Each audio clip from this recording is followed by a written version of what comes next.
Russian athletes must prove independent and neutral status to take part in UK events, says Sports Minister. Sports Minister Nigel Huddleston. We wish to get the assurance in a written declaration that they are not receiving money from Russia President Vladimir Putin, Russia or Belarus. Russia and Belarus athletes were banned from competing at the Winter Paralympics. Sports Minister Nigel Huddleston insists any individual athletes from Russia or Belarus wanting to take part in UK events must show they are genuinely independent and neutral, with the assurance backed up by a written declaration.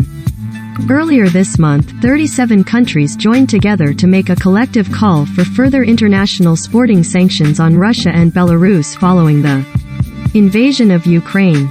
Recommended. 1/2.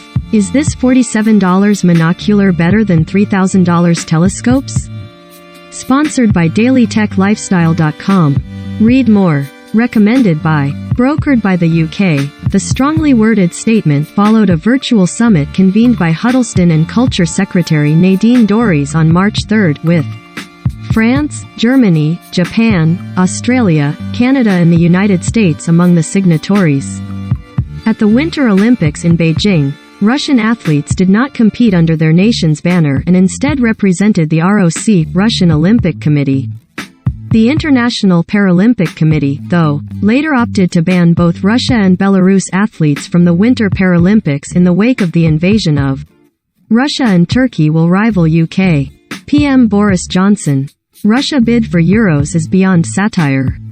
Governing bodies continue to make their own decisions, such as the British Boxing Board of Control banning fighters registered by either of the Russian or Belarusian federations from boxing in the UK.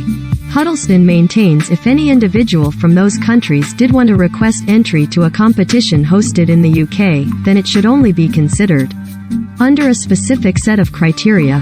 I have had a good meeting with various governing bodies about what we are doing in terms of sanctions and bans for individual athletes, said Huddleston.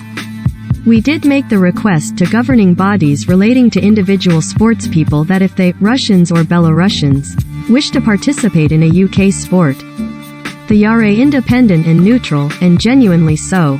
We wish to get the assurance of that in a written declaration that they are not receiving money from Russia President Vladimir Putin, Russia or Belarus.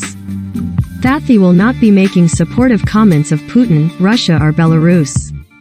We are requesting governing bodies or individual events seek that assurance in advance if they are going to allow neutrals to play. If people are saying they are neutral athletes, we want the assurance that they are genuinely neutral and therefore there isn't any connection with Putin. If some individual sports or entities choose to do an outright ban of Russian or Belarusian athletes, then we will support that as well. But if they chose to go down the neutral route, then we are requesting they get that assurance. Despite their current ban from international football, Russia have declared an interest in rivaling the UK and Ireland for the right to host Euro 2028. The Football Union of Russia has not been suspended by UEFA as things stand, which meant it was able to submit the interest in bidding. However, it is understood senior figures at Europe's governing body hope Russia's bid can be quickly dismissed within the organization's own regulations. Huddleston said, government policy is that Russia is a pariah on the world stage when it comes to sport. They should be treated as such and that remains the